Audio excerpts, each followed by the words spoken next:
రోజున మెయిన్ వాయిస్తో మీ ముందుకు ఎందుకు వచ్చానంటే, చందు సాయి మీ అందరికీ తెలిసిందే, మన యూట్యూబ్లో చాలా కంటెంట్లు వెబ్ సిరీస్లే కానీ షార్ట్ ఫిలిమ్సే కానీ చాలా తీసుకొచ్చి మన ముందుకు ఒక యూట్యూబర్గా పరిచయం అయ్యాడు. అతను మీద ఒక అమ్మాయి, ఆ అమ్మాయి ఎవరో కూడా ఇప్పుడు దాకా అనౌన్స్మెంట్ ఇవ్వలేదు, మీడియా ముందుకు వచ్చి మాట్లాడలేదు. కానీ కొన్ని ఛానల్ వాళ్ళు, పెద్ద పెద్ద ఛానల్ వాళ్ళు ఉరేయడానికి తీసుకెళ్తున్నారు, లోపల పెట్టేశారు, ఏంటేందో తమ్మిళ్ళు పెడుతున్నారు. మీ అందరూ కూడా చెప్తానండి, ఆ అమ్మాయి ఎవరు, అసలు ఏంటి, ఇది ఏం జరిగింది, ఆ అమ్మాయిని మొహం చూపిపోయినా మాస్క్ పెట్టుకొని అయినా సరే మీడియా ముందుకు వచ్చి జరిగింది చెప్పాల్సిందిగా కోరుతున్నాను. ఎందుకంటే చందు అన్న మేము మాకు పర్సనల్గా కూడా మాకు తెలుసు, ఇక్కడ ఆయన మంచితనం, ఆయన తీసే కంటెంట్లే కానీ ప్రతిది కూడా ఒక మెసేజ్ వెళ్తూ ఉంటుంది. ఎక్కువగా పవన్ కళ్యాణ్ గురించి తీస్తూ ఉంటాడు, పవన్ కళ్యాణ్ అభిమాని అయినా ఎక్కువగా అవే తీస్తాడు. కానీ అలాంటి పర్సన్ ఇది ఇలా చేశాడు, నీ దగ్గర బంగారం తీసుకున్నాడు, డబ్బులు తీసుకున్నాడు, నిన్ను అత్యాచారం చేశాడు అని ఈ రోజున ఛానల్స్ చెప్పడం జరుగుతుంది. అది ఏదైనా సరే నిజం కాదు అని నేనంటున్నా, నిజం అని నువ్వు అంటున్నావు. ఒకసారి మీడియా ముందుకు వచ్చి చెప్పాల్సిందిగా కోరుతున్నా. ఎందుకంటే వాళ్ళు పెట్టే తమ్మెళ్ళకి ఫ్యాన్స్కి నిజంగా ఫీజులు ఎగిరిపోతారు. అది దగ్గర చూసుకుంటే పెట్టే 40 మినిట్స్ అయింది, అప్పుడే మిలియన్కి వెళ్ళిపోతుంది వీడియోలు. అది చందు అన్న క్రేజ్. సో మొన్న చూసుకుంటే వైజాగ్లో అతని మీద, యూట్యూబర్ మీద ఇలాగే చేశారు. తీరా చూస్తే అది ఏం లేదు. యూట్యూబర్ల మీద ఎందుకు మీడియా మీకు ఇంత కక్ష? ఏదో ఉన్నది ఉన్నట్టు చెప్పండి.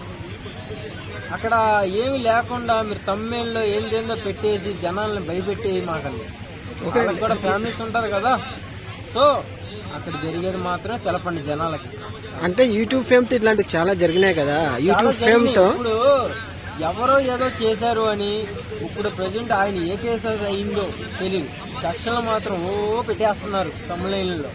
అక్కడ ఏ సెక్షన్ పెట్టారు, అసలు ఏం కథ, ఎప్పుడు తీసుకెళ్లారు, అక్కడ లోపల సిచ్యువేషన్ ఏంటి, ఆయన ఎంక్వైరీ చేస్తున్నారా లేదా, ఆ అమ్మాయి ఫోన్ తీసుకున్నారా, ఏం చెక్ చేస్తున్నారా, అసలు వీళ్ళిద్దరికి ఎలా బౌండింగ్ అయ్యింది, లేదా చందు అన్న దాంట్లో వెబ్ సిరీస్ లో కానీ షార్ట్ ఫిల్మ్ లో కానీ ఏమన్నా ఆ అమ్మాయి చేసిందా, ఎలా పరిచయం వీళ్ళిద్దరికి, ఏ రకంగా సోషల్ మీడియాలోనా లేదా బయట పరిచయం, ఇవి తీయండి. అంతేగాని డబ్బు తీసుకున్నాడు, ఆ అమ్మాయి దగ్గర బంగారం తీసుకున్నాడు, పెళ్లి చేసుకుంటా అన్నాడు, ఇప్పుడు చేసుకోడంట అని నువ్వు వెళ్ళి కేసు పెట్టడం, ఇది ఎంతవరకు కరెక్ట్ చెప్పరు కదా. పర్సన్ వెళ్తా కేసు పెడతాం, ఎవరికైనా తెలిసిద్దా? తెలియదు. కానీ ఒక యూట్యూబర్ తప్పు చేశాడు అంటే మీడియా మొత్తం అక్కడే ఉంటుంది. ఒక చిన్న యూట్యూబర్ కానీ పెద్ద యూట్యూబర్ కానీ ఒక యూట్యూబర్ అని ఒక తెలిస్తే చాలా ఆడేసుకుంటారు. అదేంటో తెలియదు నాకు.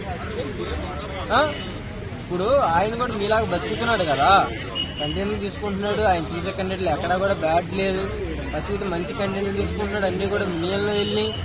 అలాంటి పర్సన్ ఇలా చేసినప్పుడు మీరు దాన్ని పాజిటివ్ కాకుండా నెగిటివ్ ముందు ఎందుకు స్ప్రెడ్ చేస్తున్నారు జనాలకి?